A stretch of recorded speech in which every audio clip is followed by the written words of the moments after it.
एक जंगल में कौवा और हिरन एक साथ रहते थे। दोनों अच्छे मित्र थे। एक दिन उधर से एक सियार जा रहा था। उसने जब हिरन को देखा तो उसके मन में हिरन को पकड़ने का लालच जाग उठा। वह सियार हिरन के पास गया और उसने हिरन से कहा, महाराज नमस्कार, आप तो बहुत सुंदर हैं और आप ही जंगल के राजा हैं। मैं बहुत दिनों से आपको ढूंढ रहा था। सियार ने हिरन से कहा, महाराज आप सूखी घास में क्या कर रहे हैं? पास में ही गेहूं के हरे भरे घास है, वहाँ चलिए, वहाँ आप आराम से खाइए। चलिए मैं आपको ले चलता हूँ। यह कहकर सियार हिरन को खेतों में ले गया। तब कौवे ने अपने मित्र हिरन से कहा, भैया यह बहुत चालाक व धोखेबाज है, इसलिए इससे तुम हमेशा सावधान ही रहना।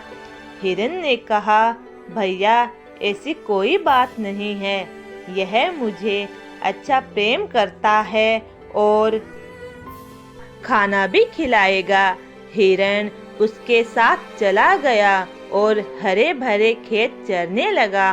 तब खेत के मालिक किसान को पता लगा तो उसने फांसा बांध दिया। रात को हिरन आया और उसमें फंस गया।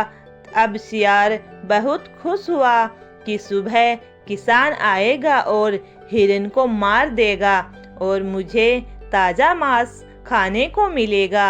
सुबह किसान आने से पहले कौवा पहुंच गया और हिरन को बोला, दोस्त क्या हाल है?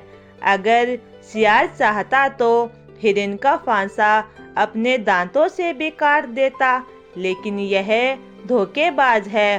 तब हिरन बड़ा दुखी हुआ। फिर कौवा बोला, जब सुबह किसान आए तो सांस रोक लेना।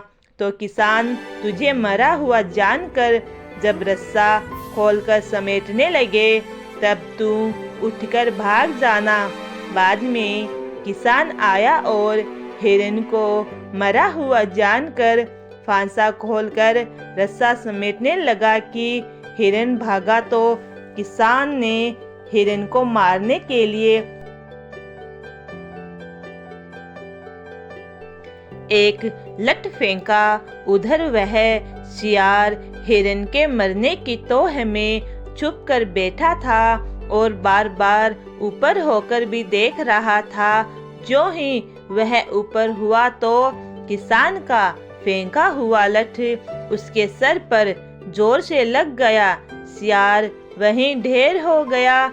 इसीलिए कहा जाता है, दगा किसी का सगा नहीं होता। यह कहानी आपको अच्छी लगे तो लाइक एंड सब्सक्राइब ज़रूर करें।